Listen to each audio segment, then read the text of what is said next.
Thank you, Megha, and good evening, everyone, for participating in this wonderful session on a very important topic pertaining to pharma industry in India. Affordability and accessibility of medicine may not be walking in tandem. What is accessible may not be affordable, and what is affordable may not be accessible. But sometimes unaffordable medicine must be made accessible to the needy patients. Being a doctor, I know that choosing a medicine could be a matter of choice or a matter of default, or sometimes depend also a matter of compulsion for doctors or a patient, depending upon what disease that patient is suffering from and what gravity of the disease that patient is having. But that doesn't mean that patient cannot take medicine. It is the need and not the want of the disease that decides what medicine needs to be given. And that is why it is very important. And you see, many times we see that a patient is not able to understand what medicine I am taking, what cost I am going to incur if it is a prolonged illness. And India is a very fragmented healthcare industry. If you see patients come from remote rural area to highly urban area, and the way healthcare services are given also very different. So in view of this, the government decided to make medicines affordable. Accessibility can definitely be managed, but the main idea was to make medicines affordable. And that is why they came out with a concept of drug price control.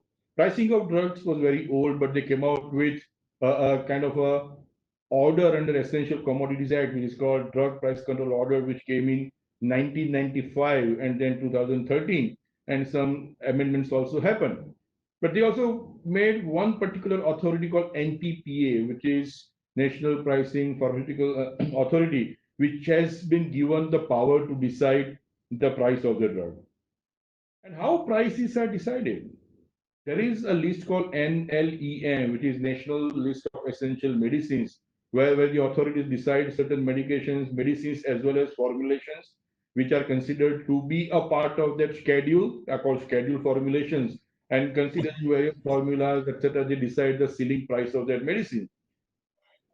Good number of formulations and drugs are a part of NLEM. I don't want to go into technicalities of it, but the main objective was of this order, and I think to some government has done an excellent job on coming out with this formula, especially in a country like India. And mind you, India, being a doctor, I can tell you the cost of medicines possibly is the best in India compared to the world. And today I'm so happy that we have two, and I'm excited too because we have two stalwarts on pharma, especially price control. I've respected them a lot personally. One is Kanchana TK, and people call him MKN, but I call him Swami, and have worked a lot with both of them. And I am very happy that we also have Gauri, a senior for our firm, who has been working a lot on pricing matters, and Darren, my champion of the pharma team. So let's get going and start discussing. So, Kanchana, I think let me start with you. You have your OPPI role, you are a government advocacy person, and you know how exactly things work. So, can you just tell us about how pricing and price control works in India? And when it comes to pricing, what comes is satisfaction. Somebody may not be happy all the time. So how everybody can be kept happy? And while we explain this, I also want to touch upon important point on orphan drugs or a rare diseases type of things. So can you just give us a quick download on that?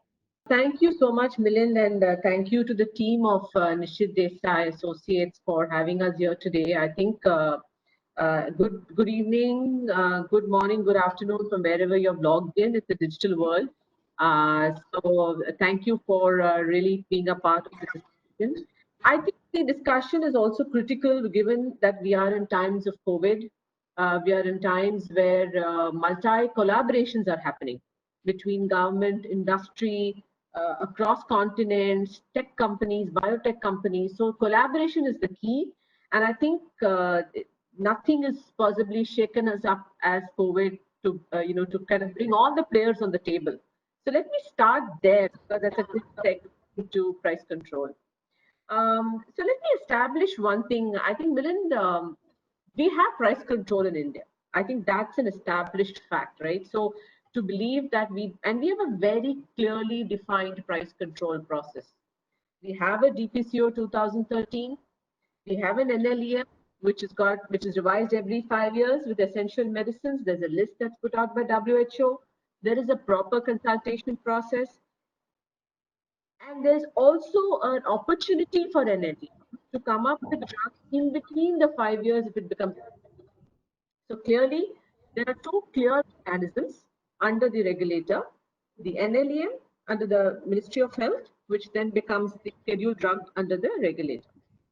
So we've established a clear process of market-based DPCO 2013, which industry welcome and patients are also welcomed it. And I think it's important for a country like India to have a price control which is clearly defined under DPCO 2013.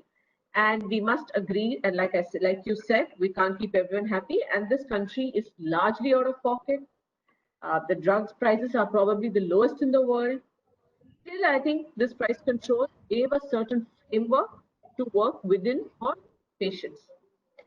The third piece we must not forget is there is another piece where the government procurement is purely decided on the lowest price. So the mechanism there also clearly is procurement on the lowest price of drugs. So there is that mechanism also exists. Now, if you look at the recent amendment for orphan drugs and rare diseases, I think that was a very, very good move by the government for maybe 2 or 3 reasons. In a very simplistic form, orphan drugs or rare diseases are so rare that some of the patients are sometimes in hundreds, thousands, maybe maximum in lakhs.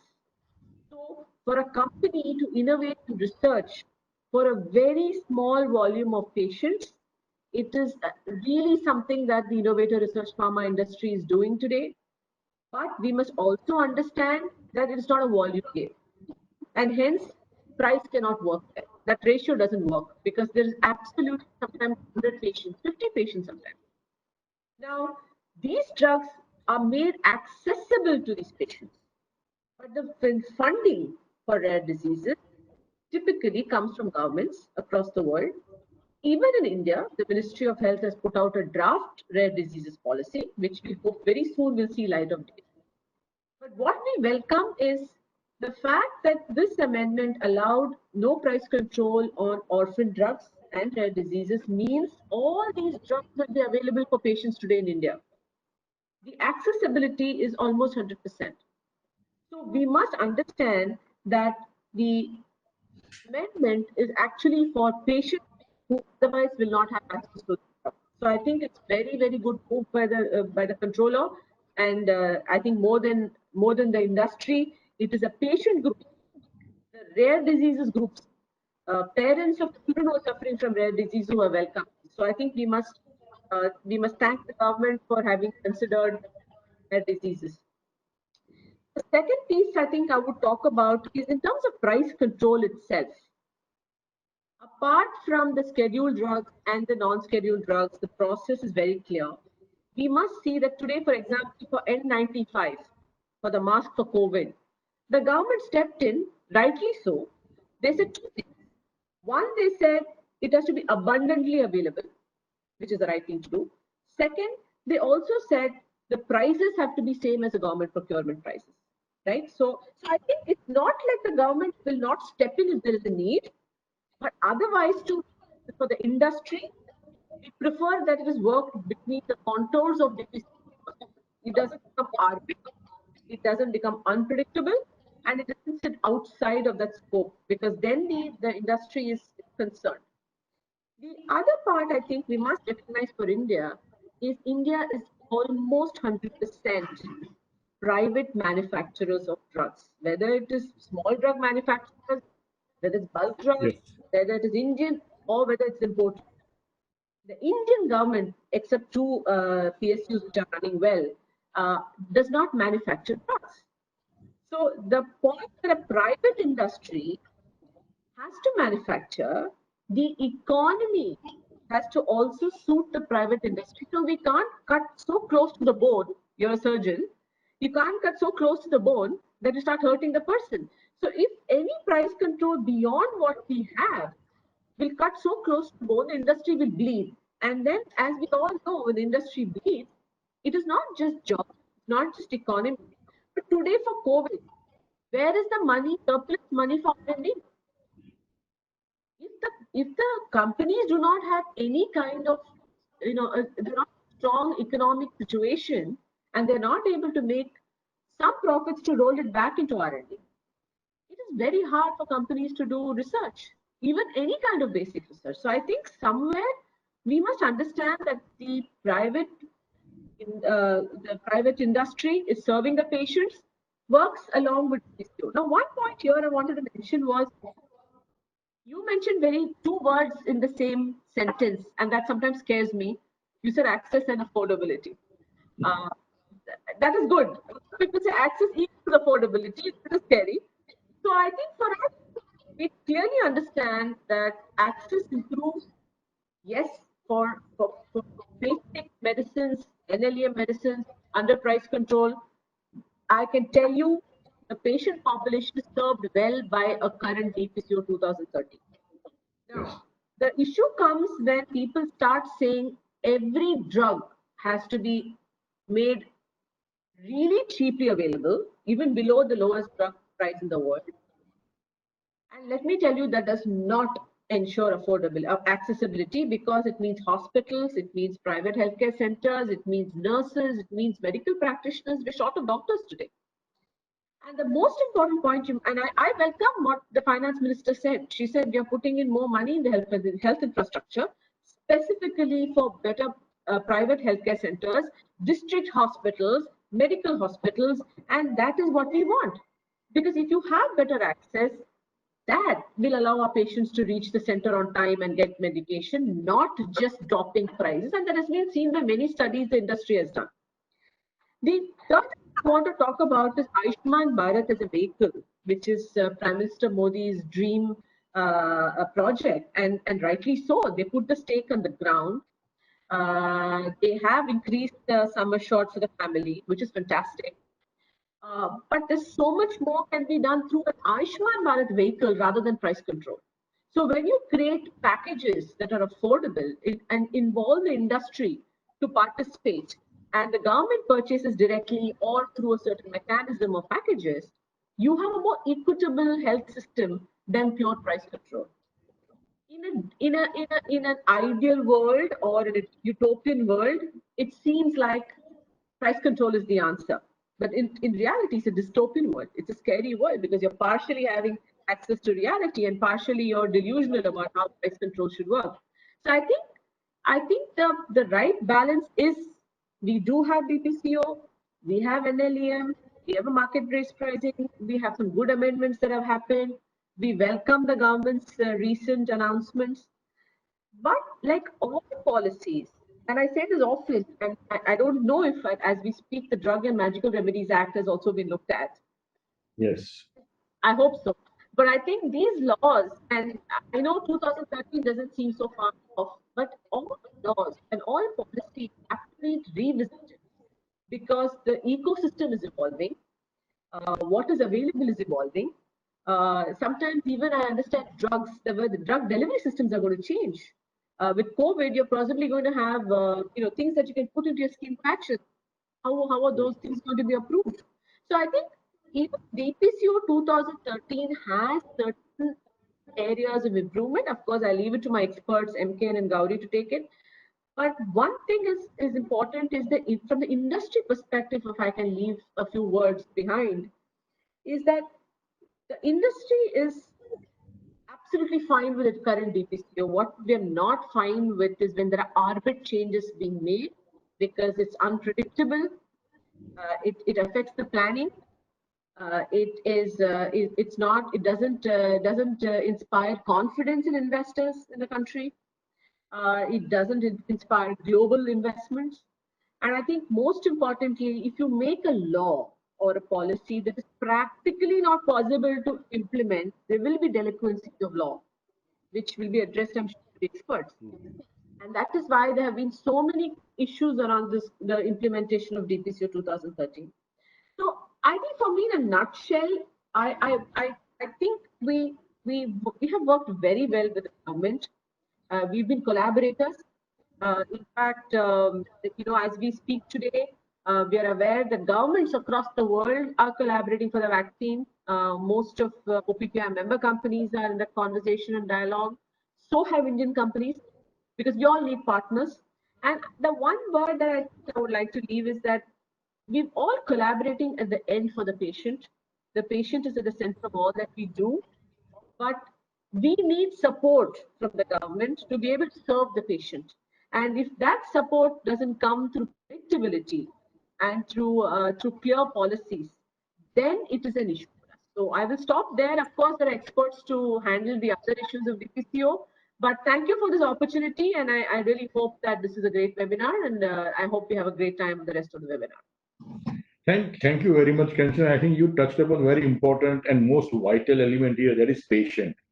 And I totally agree that whether it is affordable or expensive, what matters is patient needs to become all right from whatever he or she is suffering. And that is where the balance is going to play most important role. And you rightly mentioned that you will see some kind of patches or some kind of drug delivery systems. And unfortunately, they all become medical device under new law, February 2020. So all medical devices are becoming drug, and they are by default come into some kind of a non-scheduled price control regime, which also may become a slightly important issue. So I think what is required is the balanced thinking where exactly we go, and end of the day, yes, patient needs to be, the doctor in me says that end of the day, patient needs to become all right. That is the most important thing. So there's an excellent deliberation by you, Kanchana. But now, Swami, I want your experience also. So I want you and Gauri both to say a very quick take on price control regime in India. Swami, hello? Are you able to hear me? Yeah, we are here. We can hear you. Okay. Uh, my greetings to all of you. Thank you for inviting me to this very interesting webinar and very with an excellent audience. Thank you very much, Milim, personally. Let me briefly tell you about drugs prices control order. In India, drugs has been under price control for more than half a century. So it is nothing new for us. But I will touch upon two important DPCO, DPCO 1995 and DPCO 2013. And why these two? There are some fundamental changes that took place in 2030 as compared to 1995. So it is good for everyone to understand this. DPCO 1995 had about 74 uh, bulk drugs, as it were called at that point of time. Now it is known as active pharmaceutical ingredients or active ingredients. So these bulk drugs and all their formulations were under price control. So both APIs as well as formulations were under price control. How was the price determined? The price was determined on a cost plus model. The cost of the um, raw material, packaging material, and the conversion costs were added. A particular markup was added, and that was supposed to be the ceiling price. How did it fare? If you ask any industry person, uh, general observation is that many of these drugs or formulations became unprofitable, and in fact they started making losses because the price was fixed at a very, very low price, taking only the material cost. There are so many other costs which have been incurred, they were not given a proper weightage. So over a period, unfortunately, what happened is many of these products got discontinued, and we started relying more and more on import of the active ingredients from China. Uh, Again, the selection of those 74 medicines was not based on the essentiality at all. It was more based on their turnover. Okay. Now all these things changed. There was a Supreme Court order which said that essential medicines must be under price control. Then National Pharmaceutical Policy 2012 was failed, and on 15th May 2013, DPCO 2013 was notified and became operational. What are the main features of BPCL 2013? One fundamental change was only formulations prices were under control. World drugs was totally free from pricing. The logic being that the bulk drug is or the active ingredients are being sold between B2B and they are capable of negotiating and arriving at the price. Whereas formulation is from B2C and the consumer needs to be protected. Second fundamental change was that the prices were not fixed based on the cost.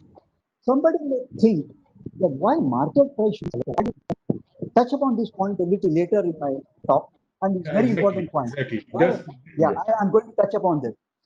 It is a misconception that cost-based pricing is the best.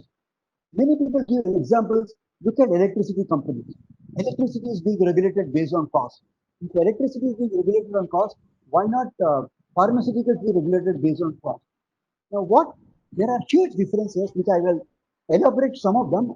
The time is short. I cannot elaborate all of them, but I will tell some of the important things. Electricity, for example, is a single product. It is there is no variety in that product. It's just one item. Fixed costs are huge in this particular product. The technology is almost same, although there are uh, two or three major technology, or maybe let us say five major technology, but it's not very different. So it is, and the variable costs are limited. But in the case of uh, formulations, the number of formulations are huge. The number of manufacturers are huge. The number of retailers are something like 7 lakhs. Number of manufacturers are more than 10,000, 20,000 manufacturers.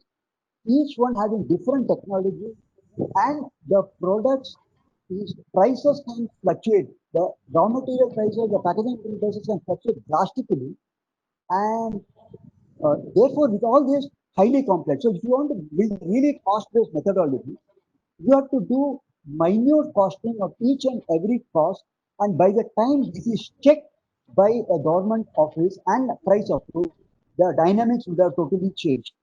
And in a Agree. utility item, like for example electricity, even if the same consumers are there throughout, so even if for example one particular month there was an undercharge, you can charge it more in the next billing cycle, or if there is an overcharge, you can reduce it from the next billing cycle. That cannot happen in this. And Yeah, another we will very be important covering that point, later, Swami. exactly. So therefore, cost-based, most countries have realized that the cost-based method of doing price control for formulations just doesn't work. It can Yeah. only be anti-society. It is not anti-consumer. It is anti-society. It happened. Therefore, what really happened was government very wisely went and decided on a market-based price mechanism. In a market-based price mechanism, I would say the way it was price was fixed was the average of the price of the formulations having more than 1% market share was taken, and that was fixed at the ceiling price.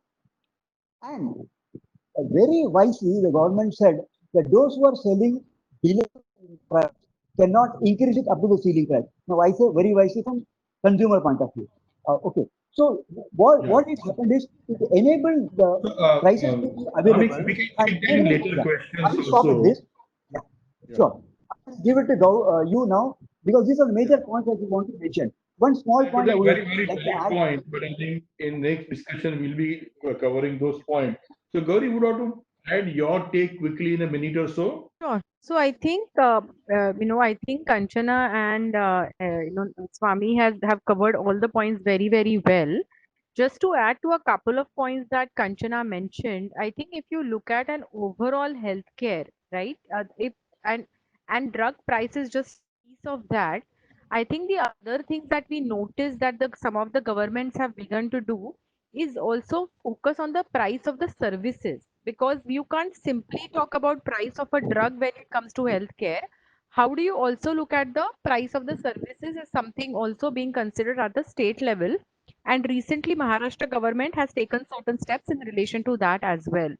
The other point I want to mention on the more on a legal point, when you talk about price control, it basically comes under the Essential Commodities Act, and the what the Supreme Court has stated, that fixing of a price is a legislative function. This particular aspect becomes absolutely important, because when the government fixes the price, it is a legislative function that the government is undertaking, and therefore all the parameters of a legislative function have to be looked into for that. So one cannot, I mean, what the Supreme Court has said, that one cannot invoke the principle of natural justice not being met, etc., etc., when you want to challenge the, if at all you want to challenge any, any specific, pricing of the drug. I thought I'll just clarify this position as well, because it does come in the way in some situations. The last point probably I will want to mention is, overall point that Kanchana mentioned on, on the accessibility, that it has to be balanced out, and especially when you talk about orphan drugs or otherwise, that it should not happen that the price fixation leads to non-launching of the products in India, believing that, that will lead to price control. So if there are certainties which are provided, to say that, okay, in such situations only that the prices will be controlled. And when we talk about non-scheduled formulations, we'll come to that in, as well. But I think the certainty of an entire ecosystem will be very, very important. Otherwise it should not lead to, either, lack of innovation, or lack of launch of products within India. So you have to look at entire thing in a totality, so that the entire healthcare service is to be taken into account as a whole, rather than just one aspect of price control. I'll stop here. I know we have several other questions to take. Yeah. True. But I think, what you, Swami and Kanchana spoke, I think you have covered almost all my questions in general, giving complete outline. But Darren, I'll come to you. I think two words were often mentioned in all the previously responses were scheduled and non-scheduled formulations. Now, this classification doesn't seem to be as easy as it looks. Could you throw some light quickly on how to determine whether a formulation is a scheduled formulation and non-scheduled formulation? How does it matter? Very quickly. Sure. Thanks, Dr. Antani. So I'll try and wrap this up quickly. So as you said, formulations are divided between scheduled and non-scheduled formulations. To put it, all the formulations that are prescribed within the schedule to the DPCO, they are considered scheduled formulations. Every other formulation is considered non-scheduled formulations. Now, to get into the specifics, the schedule to the DPCO, it basically comes from the National List of Essential Medicines, and that list of essential medicines is come up with by a core committee that consists of both regulators as well as medical experts. And they use the World Health Organization's list of essential medicines as a base, and they adapt it based on what India's needs would be. So what does the schedule say? It basically lists out the formulation, the exact formulation. It also lists out the dosage form, and it lists out the dosage strength. So I'll give you an example. It could say paracetamol, it will say tablet for the dosage form, and for the dosage strength, it will say 650 mg or 500 mg. Now, if you don't fall within that exact category, you are considered to be a non-scheduled formulation. But then a couple of other things that you have to keep in mind is that there is a note to the schedule also, which says that if you are a dosage form that's not specifically covered within the schedule, but there is no pharmacokinetic or pharmacodynamic difference between your dosage form and the dosage form that's covered, then in that case, you are deemed to be covered anyway. So for an example, again, if a paracetamol tablet is covered, but not a paracetamol injection, but there's not much of a difference between the two, then the injection is also deemed to be covered in such a case. But in one instance, and in order not to stifle innovative progress for pharmaceutical innovations, the types of progressions for the particular dosage forms are not covered. And for example, I'll give you sustained release and extended release. These are different technologies used on top of the pharma tablets. And in these situations, specifically mentions that a sustained release is covered, it will be considered a non-scheduled formulation. And I'll throw one last, ball into the court, and that's basically how the DPCO also tries to prevent different manufacturers, marketers, and importers from trying to fall outside of the price control ambit.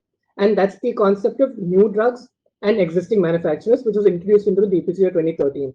So here, basically, what happens is if you were a manufacturer, importer, or marketer at the time that the DPCO 2013 was notified, and you launch a new product, which is a scheduled formulation, and you try and combine it with either a non-scheduled formulation or a scheduled formulation, or you try and change the dosage form or strength. And in such a case, you will be considered to be a new drug, and you need to approach the NPPA to get your price fixed in the form of a prior price approval. So all of this put together, you need to determine based on your facts and circumstances if you or a non-scheduled formulation, or if you are a new drug manufacturer. And with that, over to you, Dr. Antani. Thank you. That was very brief and very crisp. And I think you very rightly mentioned that NPPA plays major role. And when we talk of NPPA in our firm, we talk of Gauri. So Gauri, I want you to touch upon a very interesting point. And you have dealt with NPPA in various forms, just talking, representing, arguing, and in matters of.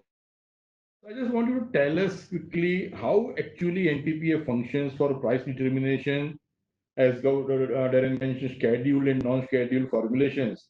And when price is fixed and there is a grievance by relative party, how exactly it is handled or what could be the remedy? So I think one of the key factors, right, for price determination is the information and accurate information, right?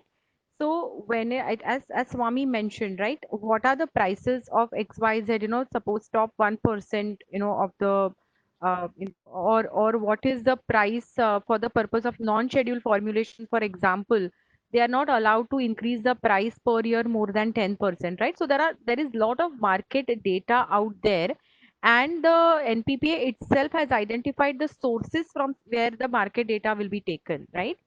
So basis that market data, so one is the fixing of the price for the scheduled formulations, right? And the second one is the non-scheduled formulations. Only in certain situations can they, fix certain price, and especially when it that mentioned on the new, etc.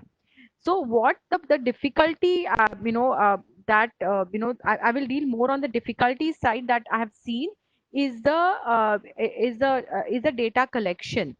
And if at all the data collection is not accurate, the difficulty that happens, and as you rightly said, suppose it's a scheduled formulation and the data collected basis which the price determination is done, and that data is not accurate, and therefore there is a wrong price fixed, then one can of course go and challenge that, and there is a process for review. The difficulty that today it is being faced, and I'm sure Swami can also add to that, is that I have to implement the price pending my review application. So you have this data which is wrong, basis which the price has been fixed. I am challenging that price basis the accurate data, right? And then then you still want me to change the price. So that is one part. However, I have also seen the other way around where the NPPA may have actually sought information from the market, and it was not provided on a timely basis, by probably, whether, the industry itself. And then NPPA goes on and whatever information that they have, and they go ahead and fix the price. So I think sometimes, and I'm not sure whether the gap has been filled, but we do keep getting cases where, the industry and NPPA needs to work more in tandem to arrive, first of all, to get what is the accurate data. And even I don't want publications here, we have also had situations where publications have come in later to say that no, our data was wrong and here is the right data, and then the pharmaceutical companies will have to go with that letter back to the NPPA, right? The second issue that arises is the new drug point that Darren mentioned. So there are situations when you actually are not falling within the category of a new drug manufacturer, and then you have launched the product, right? Then what happens is the NPPA gets some information from somewhere or the other, and they believe that you should have taken the prior price approval. This is the information that they have. But if they don't have that accurate information, then unnecessarily the proceedings get started. Is there any mechanism where I'm able to inform that I'm launching this product which has a certain scheduled formulation as a part of my formulation? I'm not a new manufacturer as defined, but I'm launching this product. This is FYI. Can it reduce the issues that we are facing today? Right. That is the second point I want to mention. The third point that I have noticed is that often when the price gets fixed, as Darren was mentioning, when the price gets fixed, the there are errors unfortunately in the order that comes out. Just to give an example, instead of saying 10 mg, suppose for a dosage or whatever, they will say one packet or something like that. What does it mean, right? So I think the accuracy of the order becomes important. Otherwise, the industry doesn't know how to implement that. So the reason I'm bringing all these issues out in terms of price determination is that unless that entire process works seamlessly, there are all these hurdles that get in the way, and then the orders get challenged in the high court. Then there are stays, and then there are nobody knows what to do in the interregnum, whether to launch the product, not launch to product, whether to keep a market provided with the product, and in between the patient suffers, right? So I think some of these issues, if they can be sort of ironed out on the procedural, in my mind things will work very well. The other quick point that I want to mention, that there are certain gaps I feel in the price control order, is that the fixation of price under under para 19, which is the public on the ground of public interest. There isn't a review provided, and then unnecessary you once again end up going to challenge those kind of orders. So probably, as Kanchana rightly pointed out, need has come, and especially in the current times, to revisit completely the mechanism. So one thing is, yes, right, we have got the NLEM right, we have got the the fundamentals right, but can we, the industry and the regulator, work together and iron out the processes of the price determination? I think that will help tremendously, not only the industry but also the patients, in my mind. Thank you, Gauri. I think excellent suggestions, and I'm sure if implemented is going to be helpful for the industry as well as patient fraternity in general. So Swami Gauri touched upon very important points, and she mentioned about fixation of prices. Now, revision of ceiling prices is going to be inevitable. It is going to happen regularly, as and when need arises or depending upon certain situations. Now, you are a veteran. You have been into this field and played around with numbers of prices of drugs, and I have an experience of being associated with you on certain occasions. Now, I want you to tell us what needs to be done on part of a company or as a company in order to assure compliance in such situations when price revision happens, and what are the practical issues also you will end up facing? Interesting question, and I elaborate um, little more because I think it will be helpful to everyone. Uh, when you say price revision, it includes increasing price and decreasing price. Increasing price is very simple. You increase the price to what is permitted under the law and file Form 5. It is very important that Form 5 should also be filed immediately. Now, with that, that's very simple. Now, let us look at decreasing the price. Decreasing the price is a little more complicated. You have already manufactured goods with an old price, and now suddenly the price is notified to be lower. Now, here, what are the steps you should take? First of all, the company, once it is confirmed the numbers, since the price is lower, the very next batch of manufacturing should be done with a lower price. It should continue with the old price, even the next price, which is to ensure that happens. Second thing it should do is it should file a Form 5. Form 5 is now being filed in an IPDMS database in APPA. Then it should inform the state FDA, distributors, stock lists, etc. by sending them a copy. And it doesn't have a direct connect with the retailers, so it should inform the stockists and the distributors to pass on the Form 5 to the retailers. Now, these are essential things one it should do. Is it necessary to put a sticker showing the lower price on the pack? The answer is no. It is not legally obligatory to put the sticker showing the lower price. Although companies find it convenient, necessary, and also in patient interest wherever possible to put it. Because there are some of the products which are so tiny. For example, a 2 ml injection is so tiny that you can't, there is no place to put the price. So it is not obligatory, but uh, it is a useful thing to do. Many cases, companies do put the new price as a sticker. Now, when should it start selling at the lower price? Now, here it is a debatable point, and there are some practical difficulties which companies are faced, which I am going to touch upon. Para 31 and Para 24 allows you a period of 45 days for the products that are already produced or available in the market to be sold at the whole at the price. Nevertheless, there was a Supreme Court decision while it was adjudicating DPCO 1995, which said that the price notifier comes into effect immediately. So there seems to be an apparent contradiction, but actually one should realize that the Supreme Court decision was based on DPCO 1995, which did not have this particular proviso at all. So, in our view, this 45 days availability to sell holds good.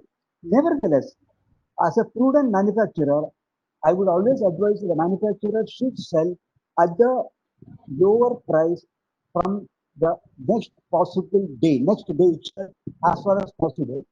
This is safer for them as a matter of abundant caution. Now, the question is, what are the practical difficulties that happen? If you look at the distributors and the retailers are not agents of the company. They are P2P transactions. They have already purchased the products paying a earlier prevailing higher price, and they have a pack which shows the higher price. Now, what are they supposed to do? If they sell it at old price, and if it is interpreted that the new price comes to effect immediately, they will suffer a loss.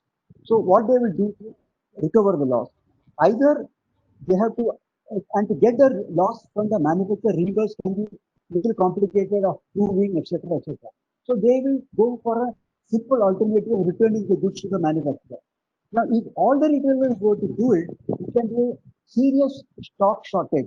In fact, when DPCO 2030 was framed, the 45 days period was a transition period consciously kept to permit sale of already produced product at the old price for a period of 45 days. Now, I have simple suggestion to this, and there are other two simple suggestions. One is that NPPA, when they notify the price, to avoid this confusion, can always notify. For example, if they are notifying the price today, they can easily say that they are calculated, they notify the price today, but this shall be effective from 1st July 2020. So what happens? In that case, automatically there is no legal bar, there is no confusion about the Supreme Court the judgment which has come, whether it's applicable or not. Yet the manufacturers, distributors, everybody get a period of 45 days to liquidate the stock, which should otherwise have to be sometimes destroyed also. So this is one practical suggestion we can give. Another, really more practical suggestion which they should consider is they should say that the products already manufactured are permitted to be sold at the prevailing price. This would require an amendment to the DPCO with a considerable amount of thought. If that is done, the price should be made effective from the prospective batch. This would be the best one because many of the batches have a shelf life of 2 to 3 years, and the retailer is sometimes unwittingly he may sell it at a previous price based on what is printed on the pack, and he would with no bad intention, he could be held responsible, and sometimes even the manufacturer is held responsible. This is where I will give it to you back. Thank you very much, Swami. Very, very important, very relevant, and very practical tips you gave. So I think, Darren, we have been discussing how exactly prices are fixed, and Gauri touched upon a situation of some kind of a grievance that can happen. Now, of course, there could be some kind of litigations also to this effect. Are there any case laws that have developed on these issues? At the same time, another issue also, if you can touch upon, that many times the product is discontinued. So before that, what are the compliances one needs to take care of? Very quickly, if you can touch upon. Yeah, sure. So in fact, MKN covered the Supreme Court judgment that dealt with the entire situation of revision of price control. I'll just add one point there, which is that and MKN rightly pointed out that was under the older DPCO, but there was one additional case that took place in 2014, which is the Cipla judgment before the Delhi High Court. And this was on the 2013 DPCO, whereby the Delhi High Court also continued to uphold that same GSK judgment itself of the Supreme Court. But as we all know, it's still there may still be some deliberations on the entire aspect. But as MK mentioned, as a good practice, we should ensure that to the extent possible, the price revisions are communicated immediately across the distribution channel. And the NPPA has also facilitated for this entire price communication to be done as quick as possible by allowing for the communication to happen in any form possible. It can be over WhatsApp, it can be over email, it can be over text messages if required.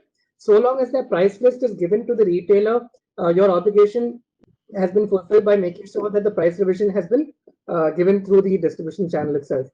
And on the discontinuation, as you asked, Dr. Antani, there are some requirements for scheduled formulation specifically.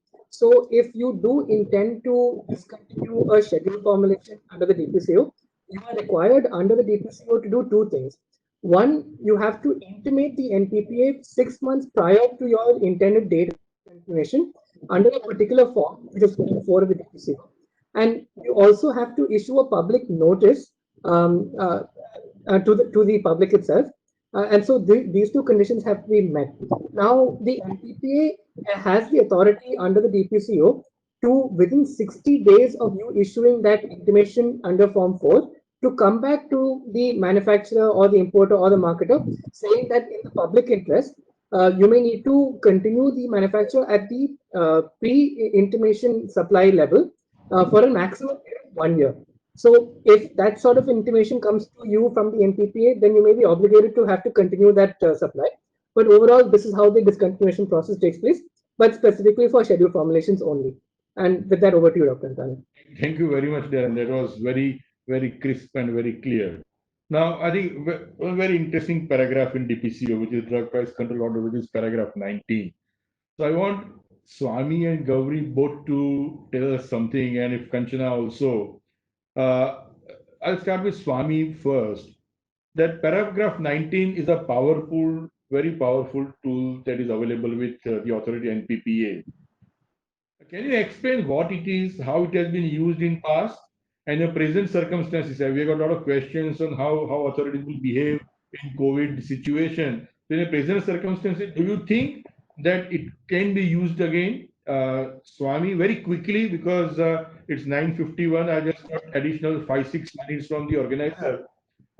Swami, Gauri, and if Kanchana want to add something, after Gauri finish, Kanchana can add. Swami, quickly. Para 19 was used in 2014 for the first time. Para 19 says in extraordinary circumstances and in public interest, government may fix a CV price or retail price of any product, scheduled or non-scheduled. Prices can be increased or decreased beyond what is provided under DPCO. Now, the intention of this para is to meet exactly situation which could take place today, for example, COVID. COVID is an extraordinary situation. But in 2014, according to my understanding, most of the people's understanding, there was no really extraordinary circumstances at that time, really compelling the price to be fixed. Perhaps it was a little arbitrary at that point of time. However, government has afterwards never used that para to reduce the price, but the power is kept with the government for dealing with extraordinary circumstances, which can be something not anticipated at all. Now, let me tell you, para 19 also has been used in a judicious manner and in a proper manner also. That was where, I would say, last year, for example, the prices of 21 formulations, which were extremely low priced and which were actually making losses, were increased by 50%, because there were lots of representation from the companies and data collected by the government will show that the active ingredients prices of those formulations have shot up significantly high, so much so that the product has become absolutely unviable and they would have been discontinued. Now, in spite of increasing by 50%, a product like an anti-leprosy product, Dapsone, the tablet is only 34 paisa per tablet, and an injection, Neramine, is only about 2.24 per ml. So what I'm saying, they were extremely low and they were making losses. So here it was a judicious use of para 19, and I would say that enabled those products to still continue in the market and the patients to be served. That's it. Yeah. So, Gauri, your take on paragraph 19, especially in COVID times, can it be used or will it be Of used? course, I think, yeah, I think, of course, it could be used. The only point I will make here that, the government should be very cautious when they say, when they use public interest para 19, because you already have a complete mechanism provided for scheduled drugs and for non-scheduled drugs, a 10% increase control, etc. So whenever they determine that they should use public interest or as a ground, in my mind there should be a complete sort of background material to demonstrate that yes, in fact there was this need to use an extraordinary circumstance that power has been given. As I said before, that if it is used very loosely, and it should not become and as Swami rightly said, it's not as if it has been used, but I do remember, if I'm not wrong, it was used and then immediately withdrawn, back then, right? And I think it was some tins, if I'm not wrong, in relation to which it was used. So, if there is a background material that is provided, then probably one can sort of identify the need of that. But otherwise, you do have all the other mechanisms available already, and this is an extraordinary circumstance and should not become in an ordinary it should not become an ordinary power to be exercised. I'll just leave it at that. Yeah. Understand. So, Kanchana, your take on para 19 Yeah, no, thank you. It's almost and like you're present giving. times. Yeah, yeah, no, it's like the last word. Okay. So I think para 19 is an executive power that lies with the government, and it is necessary for any government to have it in its kitty. But I would just say two things. And like Gauri said, there are price control measures already. And I find that para 19 is one method, of course, for price control fixation, but I always believe the other method is industry stakeholder consultation. You call the company, you have a conversation, they will drop the price. I think industry is a collaborator, and if that is the attitude we're taking, then there's not, I don't see the need of using para 19. I think it should be a dialogue. So thank you. That's what I would Thank say. you. Yeah, that's true. And I think I'm not sure whether there are a few questions on how exactly the authority will behave in present times, COVID times or post-COVID, though I don't see any post-COVID era. It's going to be only COVID era, which is good, bad, or ugly. But government may use it. We don't know, depending upon the situation. So thank you, Kanchana, on that. So Gauri, I have one question for you. We are just inching away, and I've just got 10 more minutes so that we can handle a few questions. We are at 9:57, but we have two questions and a few questions from audience too. You have been involved in DPCO violation proceedings at every level, at the simplest basic levels to most advanced level. So can you very briefly, I know it's too short a time to talk on this in a 2 minutes or so, but can you quickly tell us, and if required, we will have DPCO session part 2 to just cover violations and how exactly it goes, but at least you can give a quick glimpse in 2-3 minutes. Sure. So I think there is a 2016 regulations internal guidelines that DPCO has published in so far as how will they handle the entire process, right? So I'll just deal with one point which is very important. So you have an act which is the Essential Commodities Act, under which you have a DPCO, and then the the guidelines that have been established, right? So in my mind, the issue that arises is not so much about the intent, but the manner in which the proceedings unfortunately get conducted, whether because of the time pressure or otherwise. 2 points I will want to make here, that when there is, of course, there is a perceived violation, there will be a show cause notice issued like any other, sort of quasi judicial proceeding. Today the difficulty is that what we are noticing is that when there is no closure to the matter, unfortunately. So you as a company, you may respond to that, and for years together there is silence, and then suddenly you have another show cause notice being issued because probably that reply is missing or what, we don't know. But the technical process, so before I get into the issues very quickly, show cause notice, response, in my mind there has to be a hearing, that should be sought, and the rules do recognize that you could seek a hearing with member secretary. You have a hearing, whether the claim is accepted, very well, but I have not seen, and maybe I don't I probably others have seen, but I have not seen a closure to the matter to say that okay, your issue has been accepted, here is the reasoned order. Very rarely you will find that. Maybe in a review order you find the orders, but in the initial show cause notice, there has to be a closure of that. If your claim has not been accepted, then there is a demand notice that gets issued. When you say demand notice, that means the overcharged amount that is calculated, and then there could be a penalty and there could be interest as well. There is a difficulty insofar as, and of course, and if the demand is not satisfied, then the next process for the recovery of the demand. So this is the standard process. The difficulty, as I said, is even in case of a demand, insofar as the interest is concerned, there is some confusion in my mind. Probably there is a pre 2013 law and a post 2013 law. Uh, According to the Essential Commodities Act, in my mind, that is the law which we need to go by. The interest can be imposed only upon you not complying with the order of demand. That is what the law said prior to the 2013 order. But under the 2013 order, they have specifically called out to say that the interest can be charged from the date of overcharging of the amount.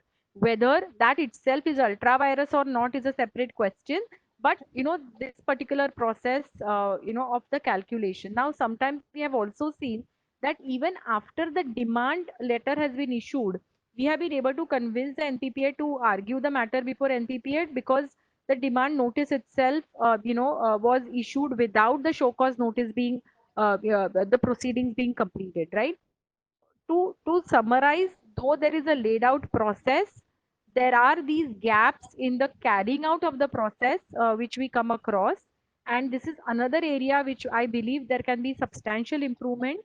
One more point I'll leave, on the table, more from a futuristic perspective, that whatever past cases are pending, I believe should be resolved in a very, quick manner, so that the burden on NPP and DPS, NPP and the ministry is reduced, so that we are able to focus on the future, which is the need of the hour. I know I'm slightly going beyond my the question that was asked, but I thought I'll just That was my put this next point question to you. also on That the was my table. next question Yeah. to you. That was my next question to you. How can you ever dispute?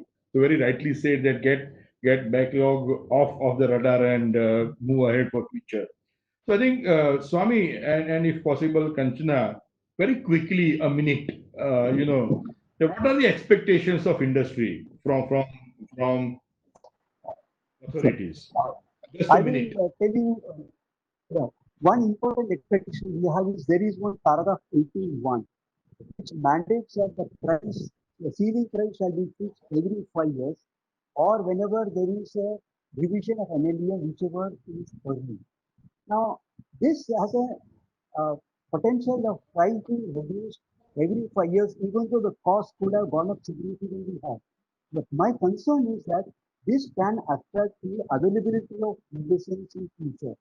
So I would think that government could review the utility of this para and whether it should be deleted.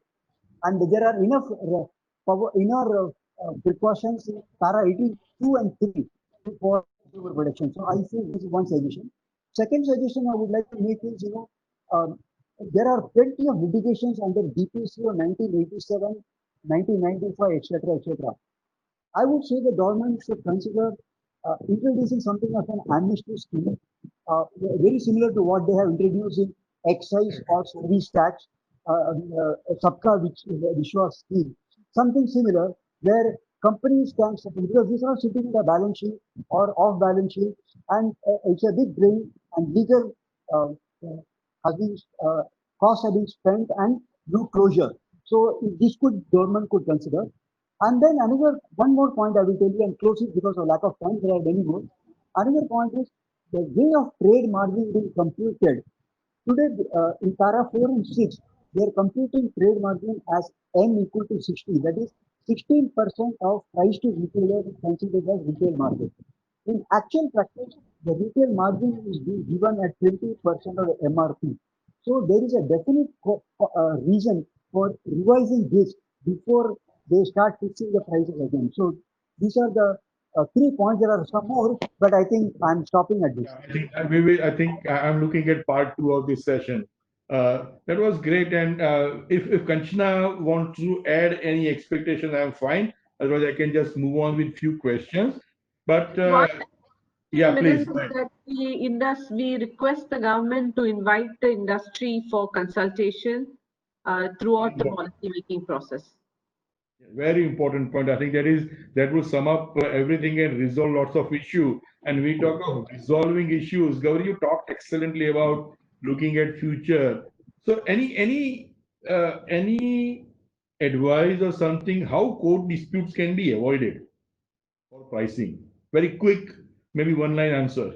No, I think what I said before, if the entire process, right from data collection to determination to overcharging determination of price, the review process, if everything can be revisited by going back to the whiteboard, identifying where all the gaps are arising, and people have to keep rushing to the court.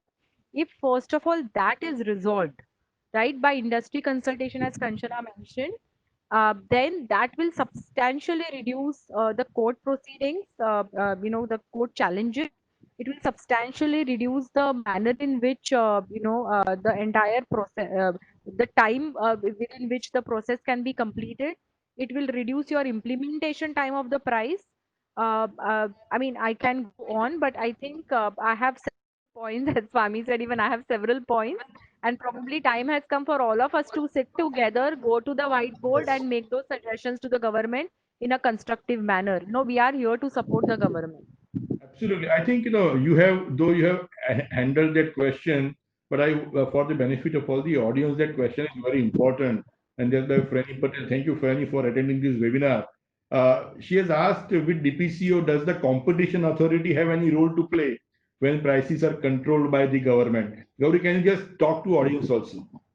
Sure. So basically, when you talk about competition authority, right, there are two, three quick points I would like to make. Under Competition Act, there are three major sections, rather two sections that come into play. One is the abuse of dominance, and the second one is the section 3, which we call as vertical and horizontal arrangements, right? So the price is not the only thing that the competition commission really looks at. What competition commission really looks at, is there an abuse of dominance, or are there cartels that are determining the price, right? Or are there vertical arrangements between the manufacturer and the distributor or the retailer, etc.? In that chain, are there dealings which are anti-competitive? So, and you already have had situations where AIOCD, etc., have been pulled up by the Competition Commission when there are certain dealings or certain aspects of the manner in which they were functioning was not found appropriate, right? So, Competition Commission will come in not so much on the price, may probably, but all these other behavioral aspects of the stakeholders in the industry.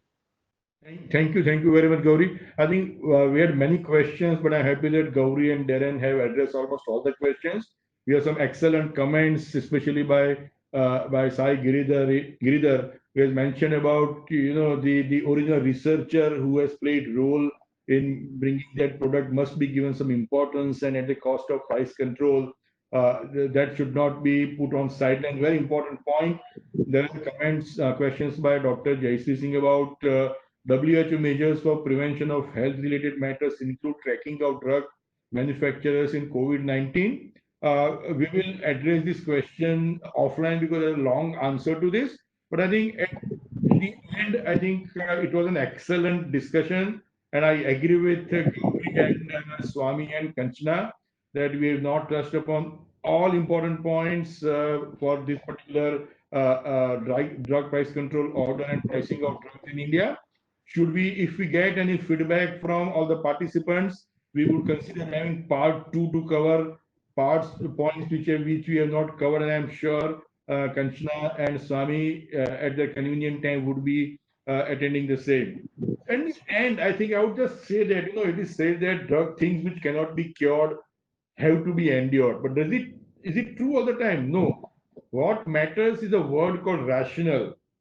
Anything is done considering the rationale behind the price as well as the rationale behind giving a treatment to the patient to make him better would go a very, very long way for regulators, not only regulators, but all the stakeholders, be it industry, be it doctor fraternity or patient's fraternity.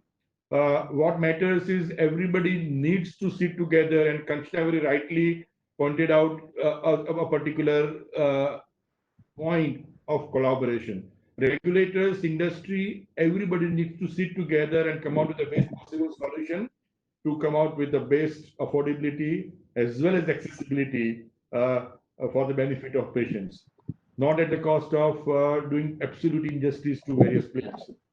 Thank you very much. With this, I would want, if Nishit Bhai wants to say something for a few seconds, and then to Megha. No, nothing, only 2 words. Thank you so much. It was wonderful to have you, Mr. Swami and Kanchana and all of you, as usual. A great job done. Thank you. I think there are always solutions to problem, and we Thank you very much, sir. can find many of those, but always there to. Thank you. Thank you. Because there are solutions, there are problems, very rightly said. So thank you very much, everyone.